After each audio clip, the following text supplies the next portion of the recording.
పరిశుద్ధాత్మ బాప్తిస్మం లేకుండా సంఘం క్షేమాభివృద్ధి కలగదు. మరి అలాంటి విషయాలని మనం దైవజనం నుంచి ఆశించాలి. ఆయన మీరు ఎంకరేజ్ చేయాలి. మాట వినడమే ఎంకరేజ్మెంట్, ప్రార్థించటమే ఎంకరేజ్మెంట్, మాట విని లోపడటమే ఎంకరేజ్మెంట్, కానుకతో సంఘాన్ని నడిపించటమే విశ్వాసి లక్ష్యం. అంత చెప్తాడు,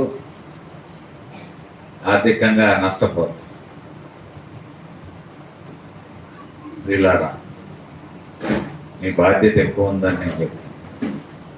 మీ దైవజనుడిని మీరు ఆయన కొరకు ఎక్కువ ప్రార్థన, ఆయనతో సహకరి, మీరు ఎక్కువగా ఆశించాలి ఆయనతో ఆత్మీయ